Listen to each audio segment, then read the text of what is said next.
David Shulkin is the country's new Secretary of the Veterans Administration.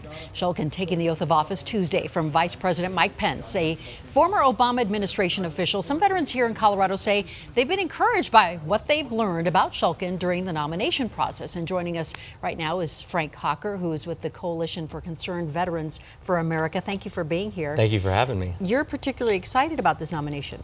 I am. You know, we heard a lot of really optimistic things from his confirmation hearing and also from the president, but some of his ideas and some of the challenges to the status quo were cautiously optimistic.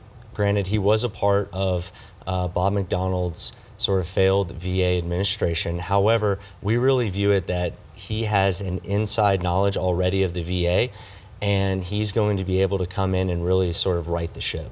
So specifically speaking about Colorado, what can he do for our state, for our veterans here? Really, it all starts at the top with leadership. And when you look at all of the problems that the VA has had throughout the state, whether it's the Aurora VA Hospital, the extended wait times in Colorado Springs, and at the Fort Collins VA, it really starts at the top.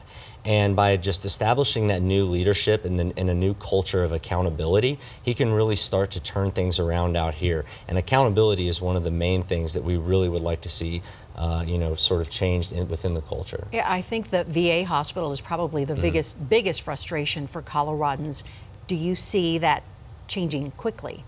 No, and unfortunately the VA hospital is, it's beyond 3/4 of the way complete. Unfortunately, it looks like it's going to be delayed again until 2018. But what we can do is that we can use that as an example for future VA hospitals and make sure that it doesn't happen again elsewhere around the country. Let's talk about some of the issues that are affecting our Colorado veterans, and I think unemployment is one of those issues that people are really frustrated with.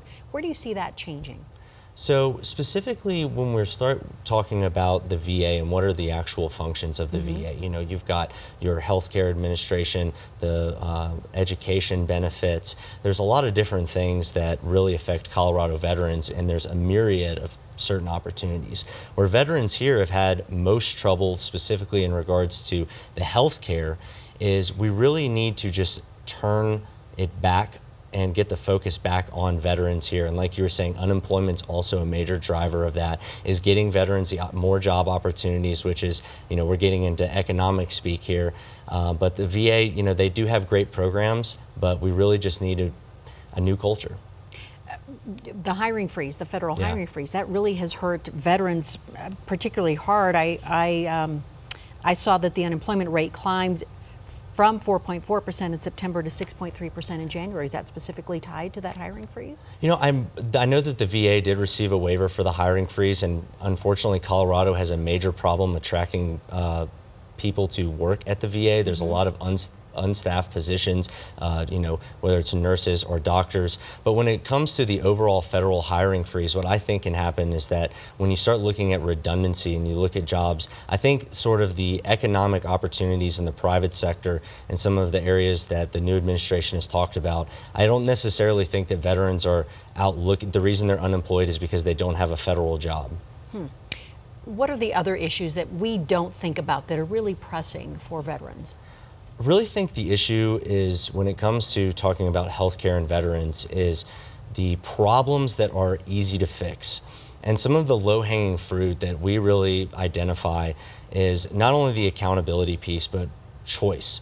Veterans are the only group in this country when it comes to receiving this type of health care where they're actually required to go and receive it. And what we've always, what we advocate for is just expanded choice. I mean, if you're a veteran and you live in a very rural part of Colorado, you might be having to drive hundreds of miles to go see a doctor. When there's a doctor right around the corner from your house, you also might be waiting over a month. I mean, it just seems like it's a common sense solution to say, hey, if you can't get a dentalist appointment a month and a half from now, why can't you just go to the dentist around the corner? It seems like that should be easy. Unfortunately, there's a lot of bureaucratic red tape that we need to cut through, but I'm optimistic about some of the plans and some of the discussion that's happened so far. Well, I think all of us would like to see improvements in those areas to take better care of our veterans here. Absolutely. Thank you so much, Frank Hocker. We appreciate you being here. Thank you for having me. Raise these issues for us. Thanks.